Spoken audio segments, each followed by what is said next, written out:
오늘 아침에 말씀드린 대로 오늘 이어서 계속 말씀드립니다. 다 같이 한번 해봅시다. 찬송으로의 초대. 우리는 아무리 시련과 고난 중에 있다 할지라도 하나님께 찬송을 드릴 만한 충분한 이유가 있습니다. 왜 그런가? 하나님께서 우리에게 놀라운 은혜와 도움을 베푸셨기 때문인데, 그 첫째 하나가 무엇이냐면은 하나님께서 우리를 다시 태어나게 하셨기 때문입니다. 거듭나게 하셨기 때문입니다. 사람은 반드시 다시 태어나야 합니다. 예수님께서 니고데모에게 말씀을 하시면서 니고데모에게 이렇게 말씀하실 수도 있었습니다. 너는 반드시 태어나야 된다. 너는 반드시 다시 태어나야 된다. 그렇게 말씀하실 수도 있었는데, 성경에 보면 그렇게 말씀하지 아니하고 사람이 반드시 태어나지 아니하면.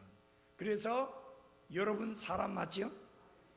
모든 사람, 짐승들은 아니고 동물들도 아니고 사람이라면 반드시 다시 태어나야만 하나님의 왕국을 볼 수도 있고 들어갈 수도 있다라고 분명히 말씀을 하셨습니다. 그리고 사람이 어떻게 다시 태어납니까? 하나님의 말씀과 성령님의 역사에 의해서 다시 태어나게 됩니다. 뿐만 아니라 두 번째로는 하나님의 풍성하신 긍휼에 따라 다시 태어나게 되어 있습니다. 그래서 베드로전서 1장 3절에 보면은 이렇게 말씀하고 있습니다. 하나님 곧 우리 주 예수 그리스도의 아버지를 찬송하리로다. 그분께서 자신의 풍성하신 긍휼에 따라 죽은 자들로부터 예수 그리스도를 부활하게 하심으로 우리를 다시 낳으사. 하나님이 우리를 어떻게 다시 낳으셨느냐?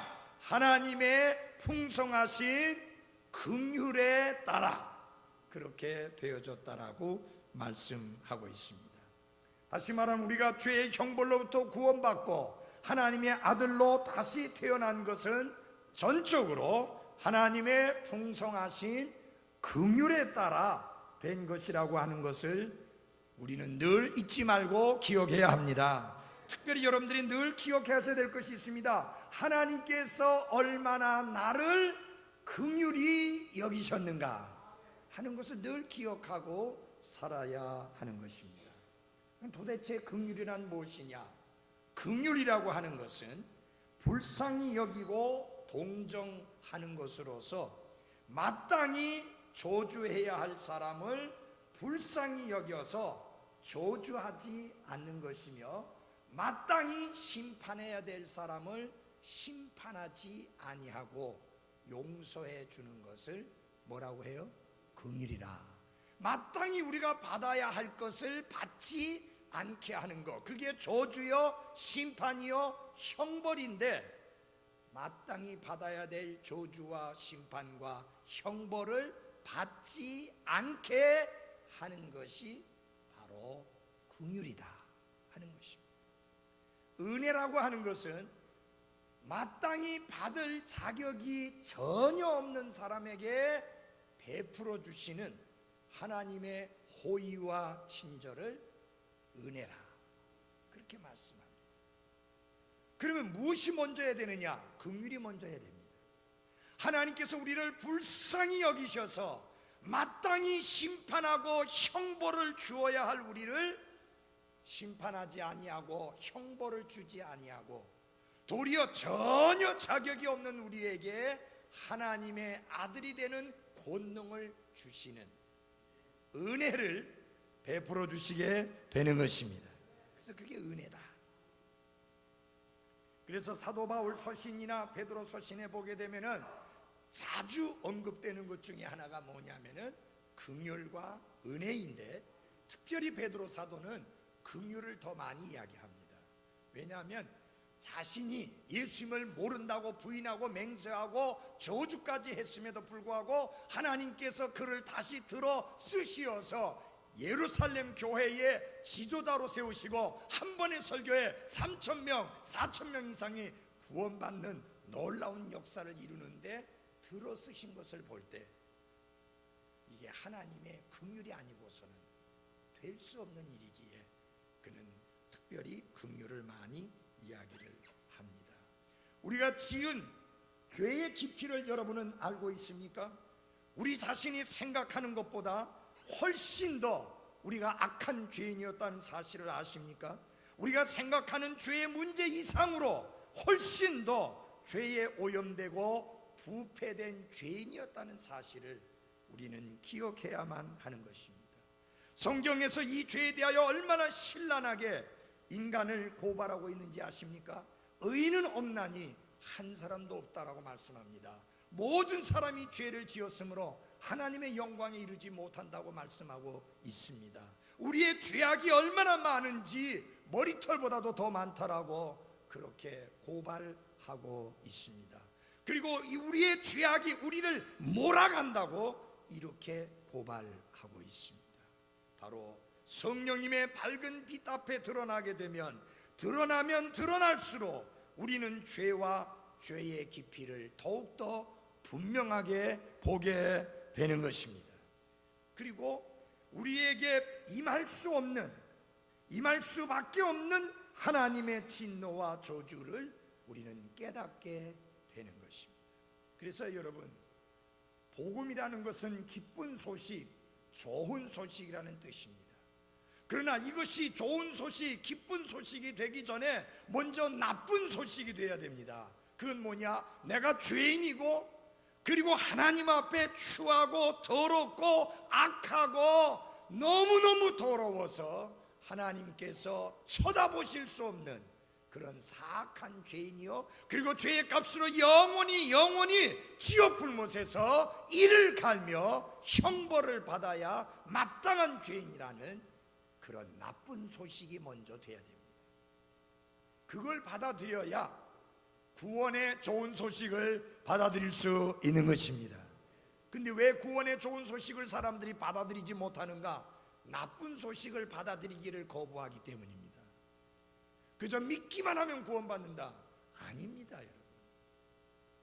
믿기 전에 왜 믿어야 되는지, 무엇을 믿어야 되는지, 어떻게 믿어야 하는지 그걸 알아야 되는 거예요. 왜 믿음이 필요합니까? 죄인이기 때문에 필요한 겁니다. 죄의 문제를 갖고 있기 때문에 예수 그리스도를 믿는 믿음이 필요한 겁니다. 왜? 그분만이 유일한 우리의 죄들을 용서해 주실 수 있는 분이요, 우리를 죄의 형벌로부터 구원하실 수 있는 분이기 때문에 그렇습니다. 그러니까 예수님이 말씀하신 대로 나는 의인을 부르러 온 것이 아니라 죄인을 불러 회개토록 하기 위해서 오셨다, 그렇게 말씀했습니다. 마땅히 하나님의 진노와 저주를 받을 수밖에 없는 우리를 하나님이 불쌍히 여기셨습니다. 긍휼히 여기셨습니다.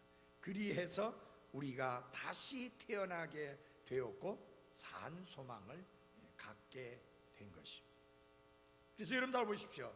우리가 다시 태어나게 된 것은 우리 자신이 어떠한 사람이기 때문에, 혹은 우리가 무슨 굉장한 업적을 이루었기 때문에 다시 태어나게 된 것이 아니라, 다시 태어남은 긍휼의 선물로 왔다는 사실을 우리는 한시도 잊어서는 안 됩니다.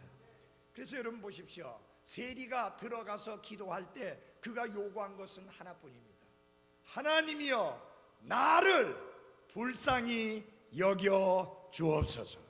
그 말이 무슨 말이에요? 내게 긍휼을 베풀어 주옵소서. 죄인이 거룩하신 하나님 앞에 구할 수 있는 것은 하나밖에 없습니다. 그것은 하나님의 긍휼을 구하는 것입니다.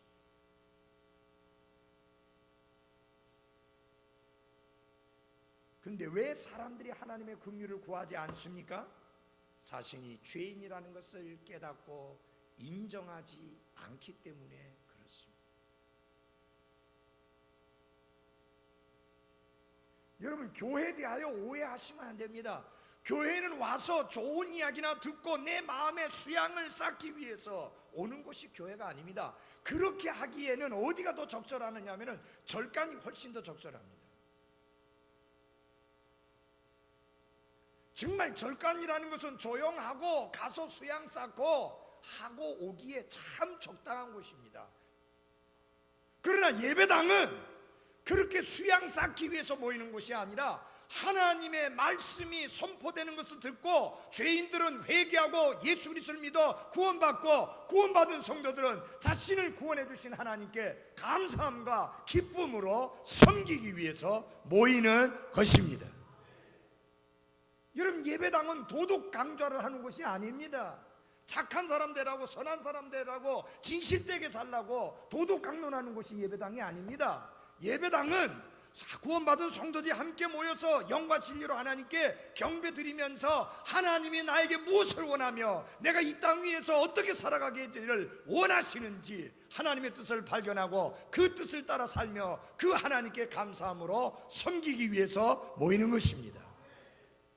그러므로 여기에서는 하나님의 말씀이 말씀 그대로 타협이나 변질이나 변개됨이 없이 사람이 듣든지 아니 듣든지 좋아하든지 싫어하든지 상관없이 말씀 그대로 선포되어져야 하는 것입니다. 마지막 때가 되면 사람들이 자기 길을 간지럽게 해줄 스승들을 두기를 좋아한다 그랬습니다. 다시 말하면 사람들이 갈수록 듣기 좋은 이야기만 듣고 싶어합니다. 이 마지막 때. 근데 사도 바울은 베드로에게 디모데에게 이렇게 고면하며 너는 말씀을 전파하라. 말씀을 선포하라. 사람들이 듣든지 아니 듣든지 하나님의 말씀을 선포하라고 하셨습니다. 중요합니다. 말씀을 선포해야 됩니다. Preach the word. 말씀을 선포해라. 인간의 말이 아닌, 인간의 철학이 아닌, 인간의 학설이나 인간의 주장이 아닌 하나님의 말씀이 선포되어져야 하는 것입니다. 그리고 말씀이 선포되어질 때마다 준비된 마음으로 그 말씀을 받아야 하고 믿음을 화합해서 그 말씀이 여러분의 마음속에서 효력 있게 역사하도록 해야 하는 것입니다. 이런 하나님의 긍휼을 경험했으니 우리는 고난 중에 있더라도 하나님을 충분히 찬송해야 할 이유가 있는 것입니다. 여러분, 차를 운전하는 사람들은 운전을 하다가 제일 싫어하는 장면이 어떤 장면이냐? 교통순경이 잡고 이리 오라고 하는 겁니다. 그리고는 안에서 뭘 꺼내더니 종이를 하나 꺼내가지고 적는 거죠. 그 전에 면허증 좀 주실까요? 하고 인사는 탁 붙이고, 아, 수고하셨습니다 사장님, 면허증 좀 주실까요? 그러면 아주 싫어합니다. 그럼 뭐라 해요?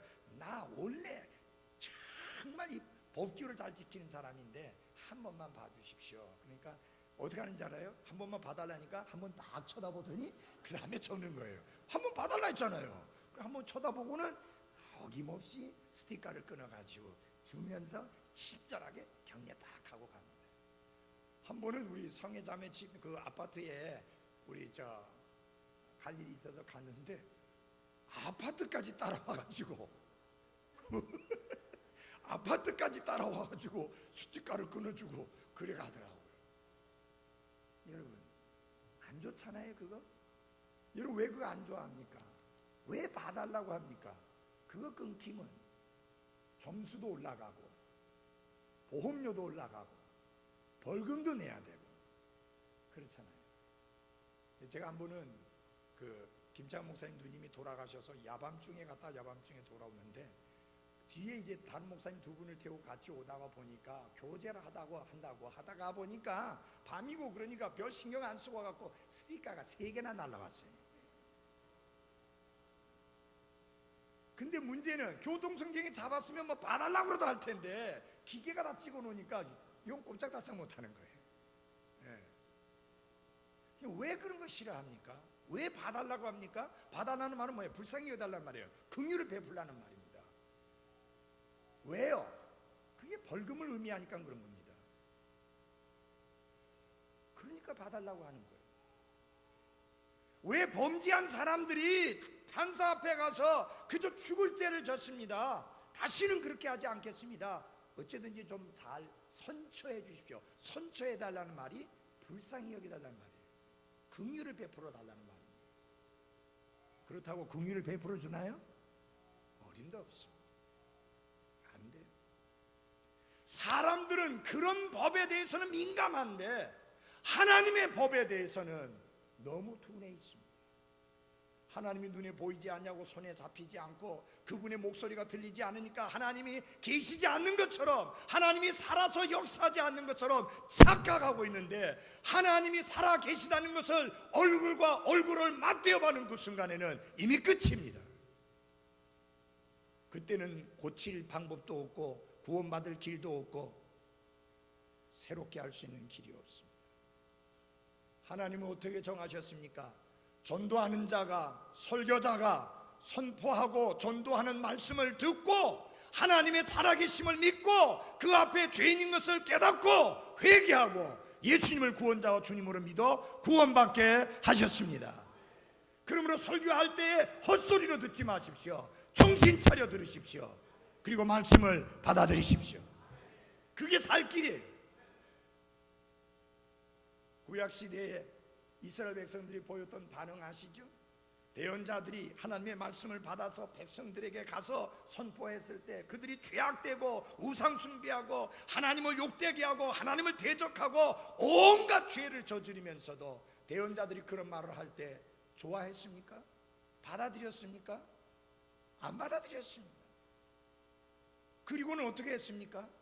평안하다, 평안하다, 문제없다, 잘 될 것이다 라고 하는 그런 이야기를 전해주는 사람은 좋아하고, 하나님의 말씀을 받은 그대로 전하는 사람들은 싫어해서 그들을 옥에 가두고 그들을 채찍질하고 그들을 돌로 치고 그들을 죽였습니다. 그러나 여러분 아십니까? 모든 것들이 대언자들이 하나님께로부터 받아 전한, 선포한 말씀 그대로 다 이루어졌습니다. 그러나 지금 이스라엘은 아직도 깨닫지 못하고 있습니다. 아직도 깨닫지 못하고 있습니다.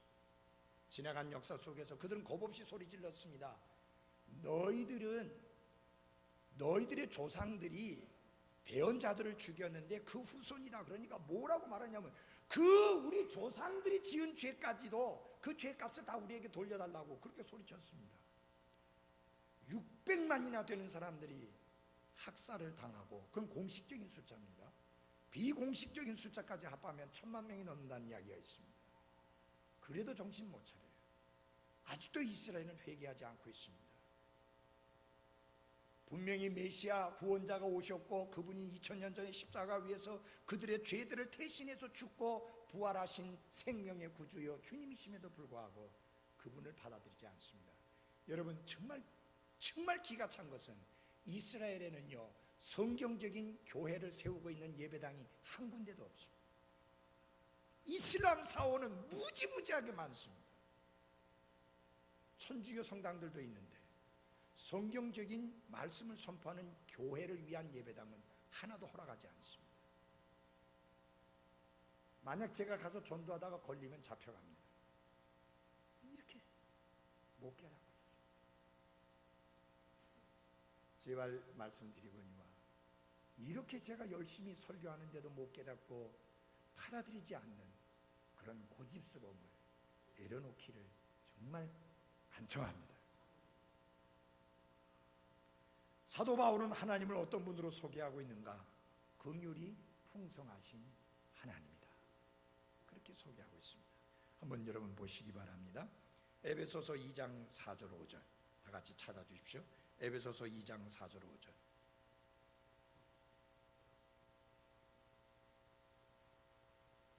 성경을 찾으십시오. 에베소서 2장 4절 5절.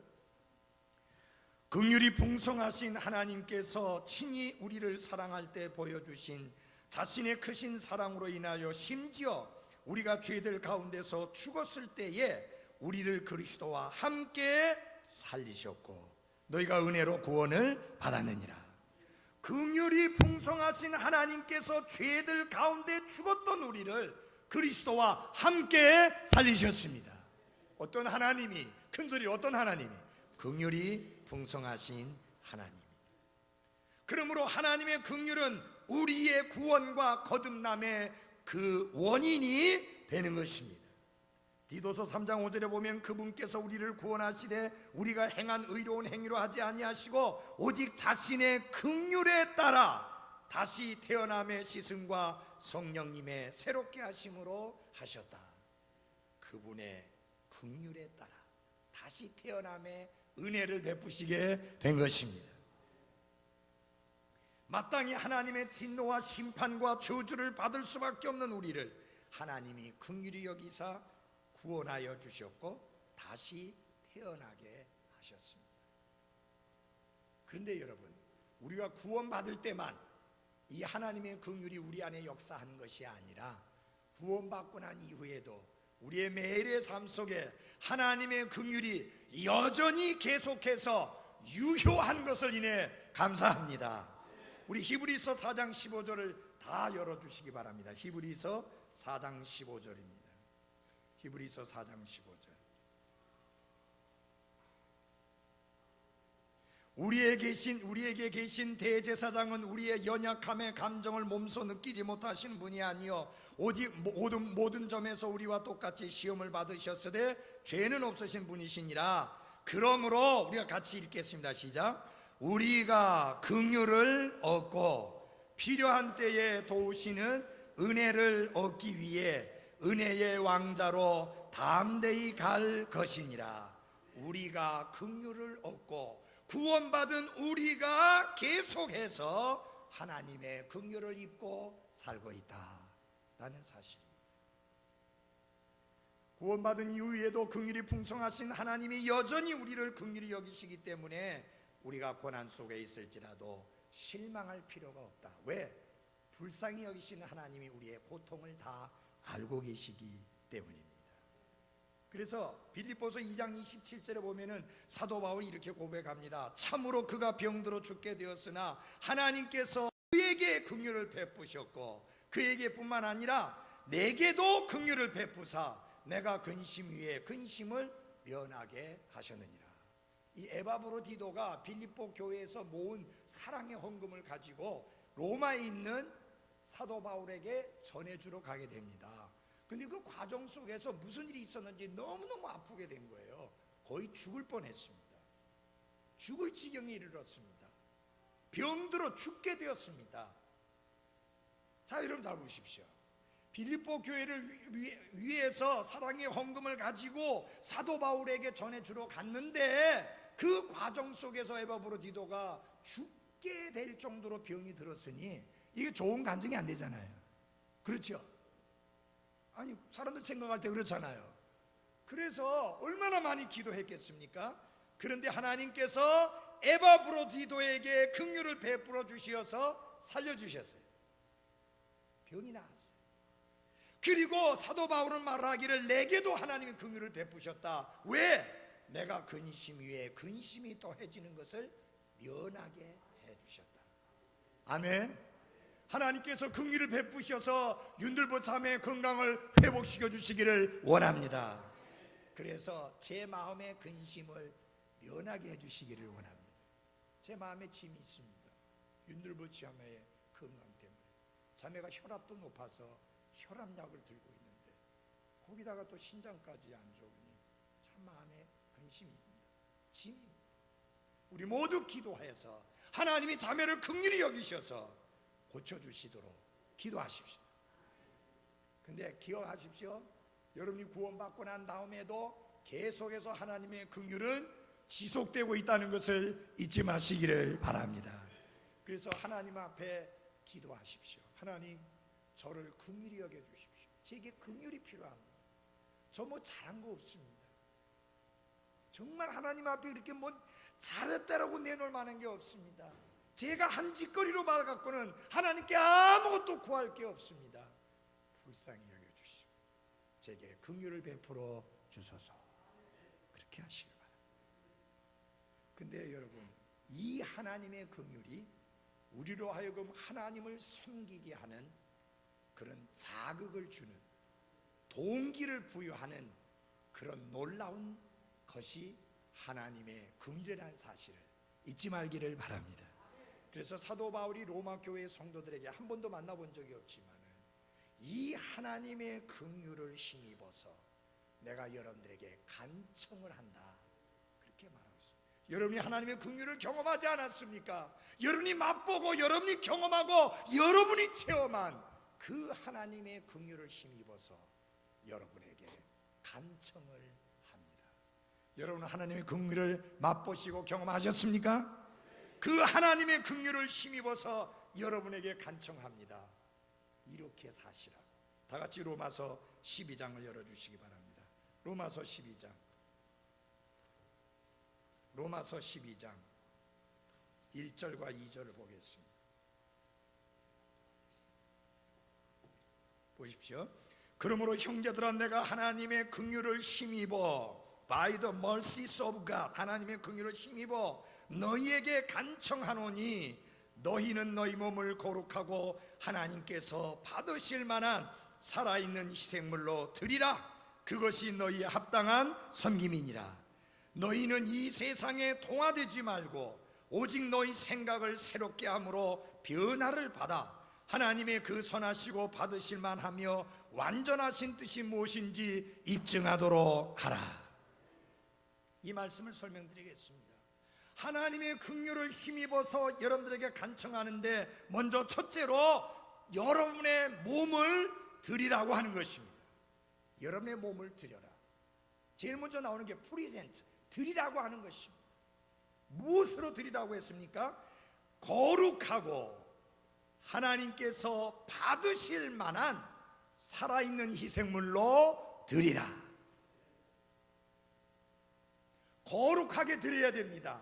구별되게 드려야 된다 하는 말씀입니다. 우리는 우리의 몸을 하나님이 기뻐 받으실 만한 살아있는 희생물로 드려야 합니다.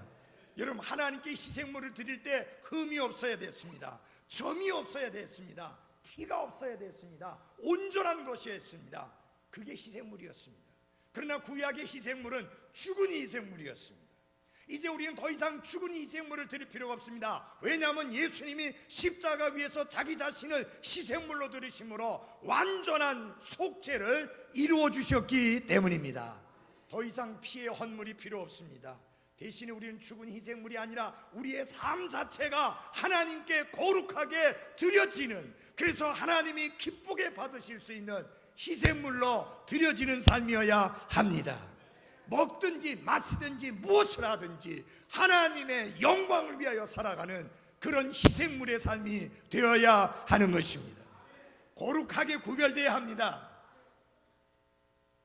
그것이 너희의 합당한 섬김이니라. 리즈너블 서비스. 진정한 섬김이 뭐냐?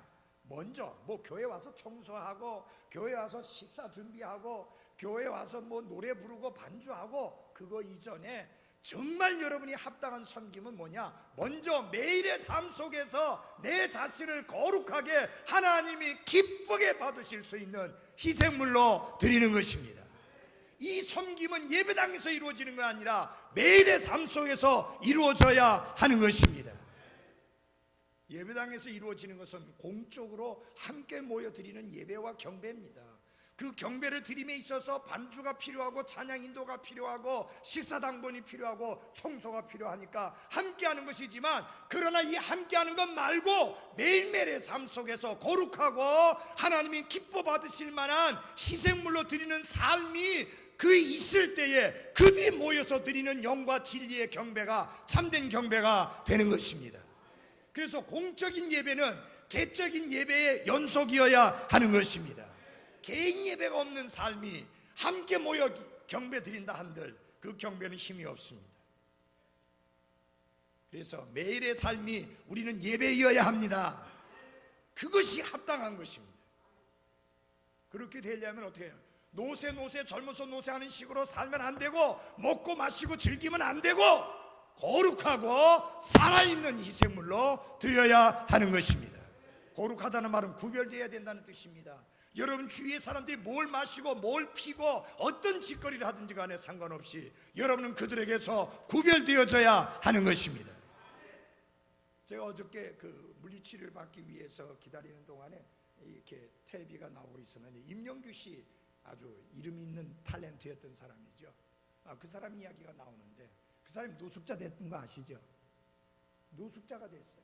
부모로부터 물려받은 재산이 175억 원이었습니다. 근데 미국에 가서 노름을 하는데, 한 번 베팅하는데 3억을 베팅을 하면서 그렇게 했습니다. 3억 다 날려버리고 이혼당하고 거지되고 노숙자가 됐습니다. 여러분, 그게 노름입니다.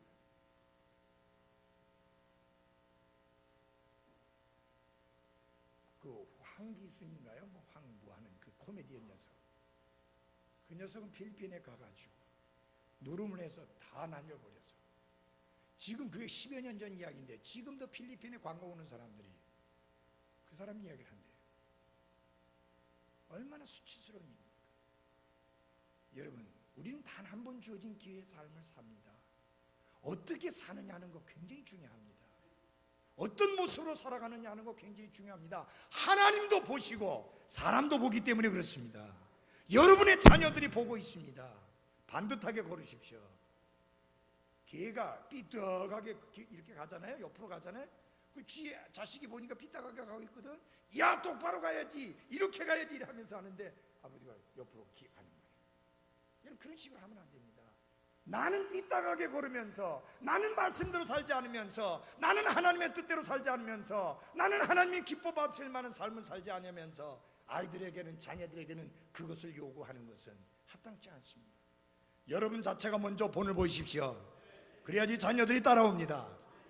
자녀들은 가르치는 대로 사는 게 아니라 배운 대로 사는 게 아니라 본대로 삽니다. 여러분들을 지켜보고 그 본대로 산다, 그 말이에요. 그렇기 때문에 이 부모의 책임이 무서운 거예요. 그렇기 때문에 부모의 책임이 두려운 거예요. 똑바로 걸으십시오. 그 다음에 뭐라고 말씀했습니까? 세상에 동화되지 마라. 세상에 동화되지 마라. Be not conformed. 동화되지 말라. 세상에 동화되지 말라는 말은 무슨 뜻이냐면 세상의 문화와 하나 되지 말라는 뜻입니다. 영적인 것도 중요하지만 가장 중요한 것 중에 하나가 뭐냐면 문화입니다. 여러분, 문화는 모든 사람이 접하는 것이고 모든 사람이 지켜보는 것입니다. 여러분, 기도하고 성경 보는 거 모든 사람이 지켜보지 않습니다. 그건 여러분 집에서 이루어지는 거잖아요. 맞아요? 그러나 여러분이 어떤 옷을 입으며 어떤 모양새를 하며 무엇을 먹으며 무엇을 마시느냐 하는 것은 모든 사람이 지켜봅니다. 그런데 이 세상 문화라는 게 뭡니까? 사탄이 장악하고 있는 문화입니다. 그 문화를 본받고 그 문화에 동화되어서는 안 됩니다. 구별되어야 합니다. 그들과 하나 되면 안 됩니다. 사탄은 문화를 통해서 역사합니다. 그리스도인에게는 그리스도인 문화가 있습니다. 불신자들에게는 불신자 문화가 있습니다. 왜 우리가 그들을 닮아갑니까? 그들이 구원받고 우리에게 와서 우리의 문화를 배우도록 해야 하는 것입니다. 그런데 왜 우리가 그들을 따라가고 왜 그들을 쫓아갑니까? 여러분, 단정하게 입어야 되고 단정해야 됩니다. 여러분, 그리스도인은 단정한 사람들입니다. 입는 것도, 먹는 것도, 마시는 것도, 생활하는 삶의 모습도 단정해야 됩니다. 하나님은 질서의 하나님이지 어지러움의 하나님이 아니고 혼돈의 하나님이 아닙니다. 우리의 삶은 질서가 있어야 되고 질서가 있을 때 품위가 있는 것입니다. 남자는 남자답게 있고 여자는 여자답게 있고 부인은 부인답게 행동하고 남편은 남편답게 행동해야지 세상을 따라가지 마십시오. 뭐 잡혀 사니까 그렇게 편할 수가 없다고 어느 정신 나간 소리 하고 있어요, 여러분. 누가 언제 남편이 아내에게 잡혀 살라고 그랬습니까? 하나님이 언제 그렇게 말씀하셨어요? 가정의 책임은 남자요, 여자의 머리는 남자요. 가정의 책임은 가장된 남편에게 있습니다. 부인들 남편을 좌지우지하지 말아요. 하나님의 방법이 아닙니다. 질서가 있어야 돼요. 질서가 있을 때 가정의 품위가 있고 교회의 품위가 있는 겁니다. 질서가 깨지면 가정도 교회도 품위가 없어집니다. 혼돈뿐입니다. 그 다음에 뭐라고 말씀하느냐? 그러면 세상에 동화되지 말고 어떻게 되냐? 트랜스폼드, 변화를 받아라. 근데 변화를 받으려면 어떻게 하느냐? 생각을 새롭게 해야 된다. 생각을 통해서 오거든요. 생각이 바뀌어야 됩니다. 내가 안 믿는 사람들처럼 그렇게 해보겠다. 생각이 바뀌어져야 됩니다. 그거 별로 문제 아니다는 생각이 바뀌어져야 됩니다. 레깅스 바지 입고 다니는 게 뭐가 문제냐? 생각이 바뀌어야 됩니다. 문제입니다. 그거 문제라고 생각할 줄 아는 생각이 바뀌어져야 하는 것입니다. 예? 그게 뭐 큰 문제입니까? 여러분 길거리 가다 보면 이제 저 상점 앞에다가 이렇게 내놓은 거 보면은요, 착 달라붙는 바지 뭐라 그럽니까? 속고로 만든 그거 마네킹에 입혀놓으니까 저것만 입으면 저래 날씬해지는가 싶어가지고 그냥 날씬해져갖고 지금 뭐 하려고 그러는데요? 이미 결혼했는데 누구 위해서 날씬하게 입겠다는 거예요? 이게 너무 생각들이 잘못되어졌어요. 여러분, 결혼했으면 이제 남편만 바라봐요. 남자 아무리 많이 있어도 바라볼 필요 없어요. 하나님이 주신 남자는 여러분 남편뿐이에요. 남편도 마찬가지예요. 날씬한 여자 아무리 찾아봤자 헛일이에요. 뚱뚱하고 좀 이게 스타일이 구겨져 있어도 그래도 내 마누라가 최고예요. 맞아요? 네. 여러분 나이가 들어가면 어쩔 수 없이 허리도 굵어지고, 제 아내 미스여 때 얼마나 날씬한지 알아요? 지금도 날씬하지만 그때야 비할 바 없죠. 근데 그게 뭔데? 그게 뭐 so what? 그래서 뭐 어찌 됐다는 거예요. 그래, 허리 좀 굵어졌다고 뭐 어찌 됐는데? 왜들 이렇게 생각들이 잘못되어져 있느냐? 생각을 새롭게 하라 그랬습니다. 여러분, 생각을 새롭게 하는 거 하나밖에 없습니다. 하나님 말씀뿐입니다. 하나님 말씀뿐입니다. 그래서 생각이 새로워져야 우리가 입증해 보일 수 있는데, 그건 뭐냐? 하나님의 뜻만이 가장 선하고, 하나님의 뜻은 언제나 받아들일 만한 것이고, 하나님의 뜻은 언제나 완전하다는 것을 입증해 보여주게 되는 것입니다. 하나님 말씀대로 사는 게 확실히 좋다, 이게 완벽하다, 하나님의 긍휼. 그래서 사도 바울이 한 번도 만난 적이 없는 로마의 그리스도인들에게, 여러분이 경험한 하나님의 긍휼을 근거해서 권면하고 간청합니다. 로마가 뭐라고 주장하고 그때 뭐라고 떠드는지 압니까? 로마에 사는 사람들은 로마 사람들처럼 행동하라. 생각하기를 로마 사람처럼 생각하고, 행동하는 것을 로마 사람처럼 행동하고, 로마 사람처럼 말하고, 로마 사람처럼 생활하라. 그 말이 무슨 말이냐? 살아계시고 참되신 하나님은 없고 카이사르만이 우리의 왕이다, 우리의 주다, 그런 말 하라는 건데, 그래 해야 돼요? 그들처럼 여러 가지 잡신들과 우상들을 섬겨야 되는데 그렇게 하면 되겠습니까, 여러분? 그들처럼 피해 제사를 드리고, 그들처럼 술 먹고 마시고 음탕하고 음란한 문화에 젖어 살라고 하는 말인데 그렇게 하라는 말입니까, 여러분? 로마가 왜 몰락했는지 압니까? 음란하고 음탕한 문화 때문에 무너졌습니다. 우리가 그것을 본받아야 됩니까? 그들과 하나 되어야 됩니까? 아니라뇨. 그래서 사도 바울이 고민하는 게 그거예요. 로마의 문화에 동화되지 말라. 그들과 하나 되지 말고, 여러분들은 변화된 사람이니까 생각을 새롭게 함으로, 날마다 생각을 새롭게 함으로 변화를 받아라. 여러분, 우린 정말 날마다 변화되는데, 내가 보니까 날마다가 아니라 순간순간 변화돼야 돼요. 얼마나 유행이 빨리 돌아오는지, 얼마나 유행이 빨리 건너오는지. 프랑스에서 유행하면 그날 오전에 유행한 거 오후에 우리나라에 바로 옵니다. 그리고 여러분, 경계해야 될 게 뭐냐? 일본의 지저분하고 더러운 문화가 얼마나 우리나라 구석구석에 들어와 있는지 모릅니다. 근데 우리 젊은 애들이 얼마나 그걸 좋아하고 얼마나 거기 빠져 있는지 모릅니다. 여러분, 일본의 문화는요 정말 더러운 문화입니다. 그놈들 하이 하니까 굉장히 친절하고 예의 바른 것 같지만, 보십시오, 종군부 그렇게 엉망진창 만들어 놓고 지금도 잘못했다고 사과하지 않고, 지금도 배상하지 않고, 그런 놈들이에요. 뭘 그걸 본받고 뭘 흉내냅니까, 여러분? 우리는 하나님의 백성들인데, 하나님의 백성들이 하나님의 백성들답게 살아가야 합니다. 근데 이것을 가능하게 만드는 게 뭐냐? 우리에게 이렇게 자극을 주고 동기부여를 하는 게 뭐냐? 하나님의 긍휼입니다. 하나님의 긍휼.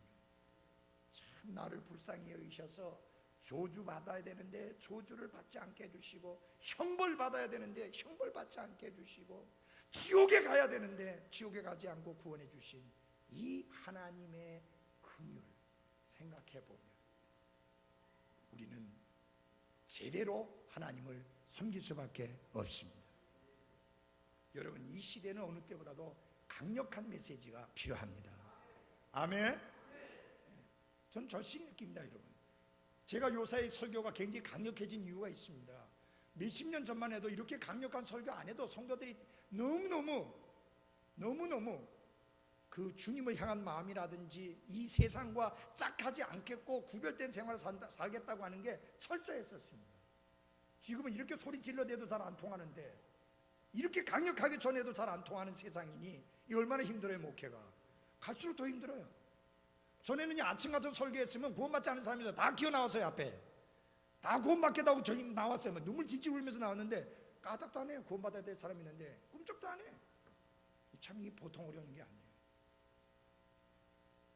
그만큼 마음이 강팍해지느냐? 강팍해진 게 아니라 사람들이 소위 말하면 관심이 없어진 거예요. 영적인 것에 대한 관심을 놔버린 거예요. 그 영적인 것이 흥미가 없는 거예요. 인간의 영성에는 아무 관심이 없고 그저 잘 먹고 잘 입고 잘 사는 쪽에만 기울이게 된 거예요. 잘 살아보세요, 잘 살아보세요 하니까 바르게 살지는 않고 잘만 살겠다고, 그래가지고 그런 쪽으로 많이 흘러가는 거죠. 그러나 분명히 들으십시오. 하나님의 말씀은 진리요, 하나님의 말씀은 100% 그대로 이루어졌고 이루어지고 있고 이루어질 것입니다. 그래서 이제 우리 그리스도인들에게도 필요한 게 뭐냐? 다른 사람에게 긍휼을 베푸는 것입니다. 하나님이 우리를 불쌍히 여긴 것처럼 우리 또한 다른 사람들을 불쌍히 여기는 삶을 살아야 합니다. 누가복음 6장 36절만 읽고 말씀을 접겠습니다. 누가복음 6장 36절.